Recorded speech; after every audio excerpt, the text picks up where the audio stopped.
Hello friends, स्वागत है आप सभी का मेरे यूट्यूब चैनल के ऊपर।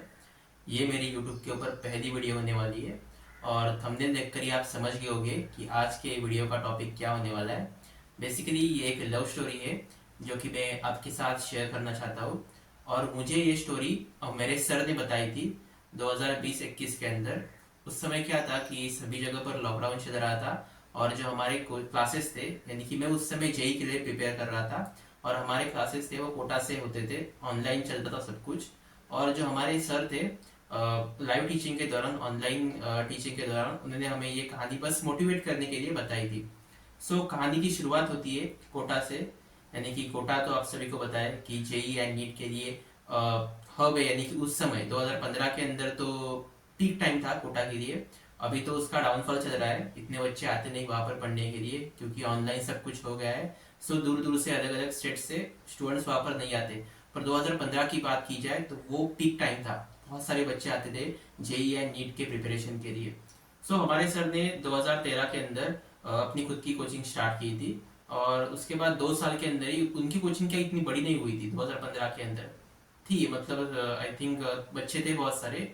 और जो टॉपर स्टूडेंट्स रहते थे उनको तो बताया कि फैकल्टी अपने नाम से ही जानती है कि ये बच्चा टॉपर है, बताए सबको कि ये उसके उसके टेस्ट के अंदर हाईएस्ट मार्क्स आ रहे हैं, एकेडमी से अच्छा है। जो प्रोफेसर्स रहते हैं, बाकी जो फैकल्टी रहती है वो उन्हें नाम से जानती है। होता क्या है कि दो थे, एक लड़का था, लड़की थी। लड़की नीट के लिए प्रिपेयर कर रही थी और लड़का जो था वो जेई के लिए प्रिपेयर कर रहा था। दोनों भी सेमी कोचिंग के अंदर प्रिपेयर कर रहे थे। यानी कि उनका जो डोमेन था वो अलग अलग था। मतलब वो नीट के लिए प्रिपेयर कर रही थी, ये जेई के लिए प्रिपेयर कर रहा था। पर होता क्या था कि जो संडे के दिन जो क्लासेस रहते थे, रिवीजन वाले क्लासेस और टेस्ट सीरीज वगैरह जो चलती थी वो साथ में ही चलती थी। ठीक है, दोनों का इंटरेक्शन हुआ, आपस में बातें होने लग गई।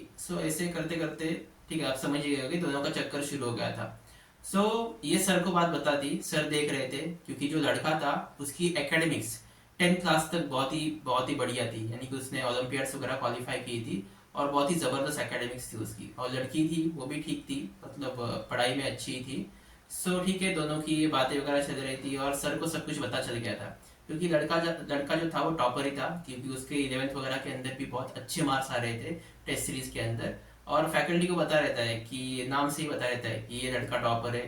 सर ने उसको एक दो बार बोला भी था कि देखो, आप जो ये कर रहे हो पढ़ाई के साथ मैनेज करो, नहीं तो ऐसा नहीं होना चाहिए कि आपने पढ़ाई छोड़ दी और सब कुछ उस लड़की के पीछे लगा दिया। मतलब कि और आपकी आपकी जो स्टडीज है उसमें कुछ कमी नहीं होनी चाहिए। तो लड़का कहता था नहीं सर, मैं सब कुछ मैनेज कर रहा हूँ, सब कुछ सही चल रहा है।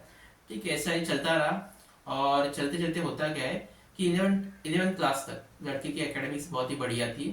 पर 11th क्लास के बाद उसकी एकेडमिक्स नीचे आने लग जाती है। धीरे धीरे उसके टेस्ट में मार्क्स कम आने लगते हैं और एकेडमिक्स उसकी थोड़ी खराब होने लग जाती है। और 12th क्लास तक तो उसकी जो एकेडमिक्स थी, उसका जो परफॉर्मेंस था वो बहुत ही डाउन हो गया था।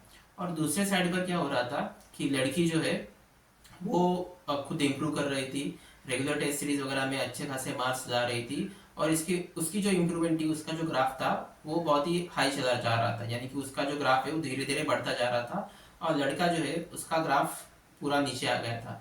ठीक है, 12th की एग्जाम हो जाती है, बोर्ड्स हो जाते हैं, जेई की एग्जाम आती है। जेई मेंस तो वो क्वालिफाई कर रहता है पर उसको इतने अच्छे मार्क्स नहीं मिलते कि वो एनआईटी ट्रिपल आईटी के अंदर उसको ब्रांच मिल जाए।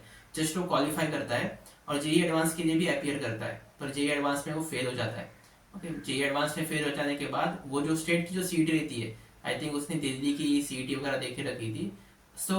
उस सीईटी के अंदर भी, यानी कि जो इंटर स्टेट एग्जाम रहती है स्टेट के लिए, इंजीनियरिंग की बात कर रहा हूँ मैं, उसके अंदर भी उसको कुछ इतने अच्छे मार्क्स नहीं आते।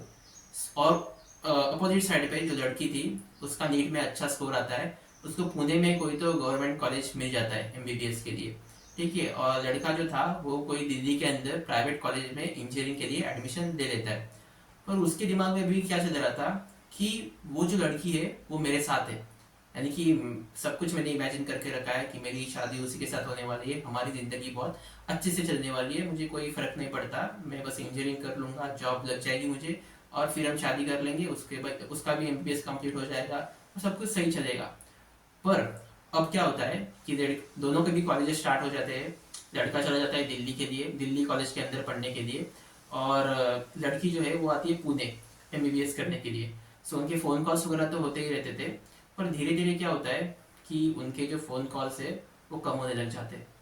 फ़ोन कॉल कम होने लग जाते हैं, सो वो मैसेज के ऊपर स्विच करते हैं। ओके, चैट्स वगैरह करते हैं, चैटिंग वगैरह करते हैं, पर वो भी धीरे धीरे कम होने लग जाती है।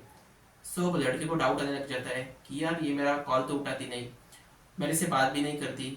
ओके, मैसेज के ऊपर भी कुछ रिप्लाई ठीक से नहीं देती, बहुत ही लेट रिप्लाई आता है इसका।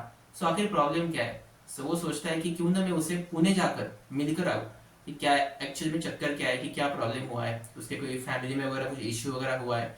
सो उसके दिमाग में यही आया कि मैं, उसको लगता है कि मैं पुणे जाऊंगा और उसको वहां पर जाके मिलूंगा, पूछूंगा उससे कि तुम्हें एक्चुअल में तुम्हें प्रॉब्लम क्या है।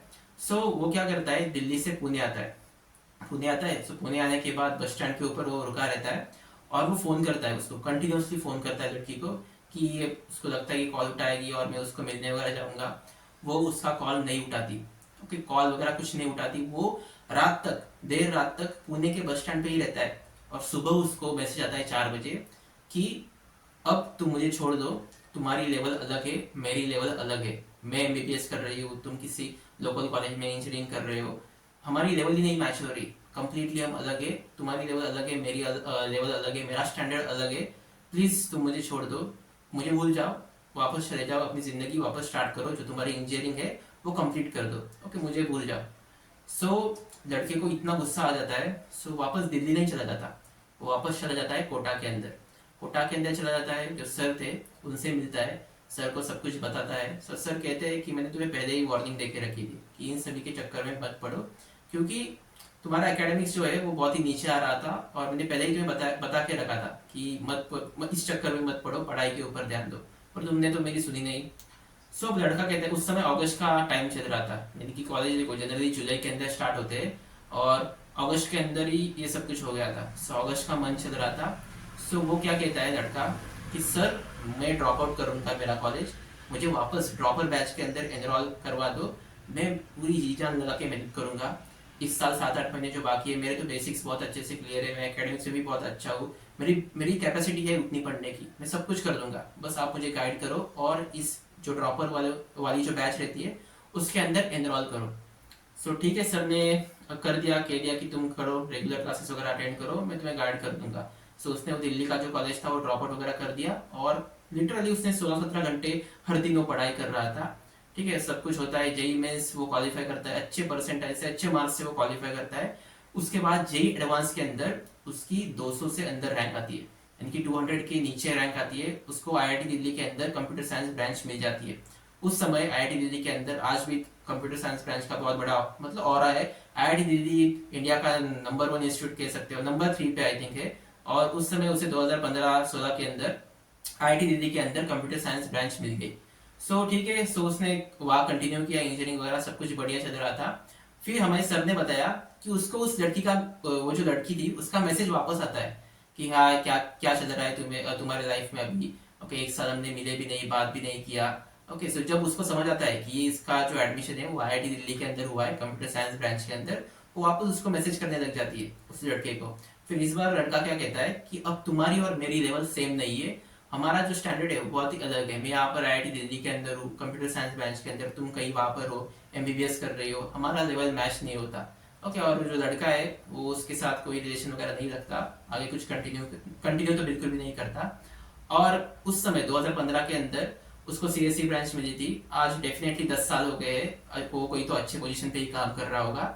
सो यही है कि सर हमें इतना ही कहना चाहते थे कि देखो कि टाइम किसी के लिए रुकता नहीं, यानी कि आप अगर टाइम वगैरह कुछ फालतू चीज़ों में वेस्ट करते हो, ऐसे कुछ चीज़ों में वेस्ट करते हो जहाँ से आपको कुछ आउटपुट नहीं आ रहा है, तो आप आपकी खुद की बर्बादी कर रहे हो। और मेरा तो कहना यही है, मतलब सर भी हमें यही कहते थे कि एकेडमिक्स के दौरान, पढ़ाई के दौरान आप किसी फालतू चीज के अंदर टाइम इन्वेस्ट मत करो और किसी के लिए इतना भी टाइम मत दो कि आप आपका सब कुछ भूल जाओ। यानी कि आपके माँ बाप है, या आपके माँ बाप इतने पैसा पे कर रहे हैं, आपके भाई बहन है, आपके दोस्त है, सोसाइटी आपसे उम्मीद लगा के बैठी है, और आप अगर फालतू की चीजों में सब कुछ अपना टाइम खर्च कर रहे हो तो यार ये अच्छा नहीं है। सर का भी यही मोटिव था कि पढ़ाई के दौरान आपको पढ़ाई करनी चाहिए, सक्सेस के पीछे ही भागना चाहिए, रिलेशनशिप वगैरह में मतलब कि इतना भी मत बह जाओ कि आप सब कुछ आपका खो, मतलब सब कुछ आपका चला जाए।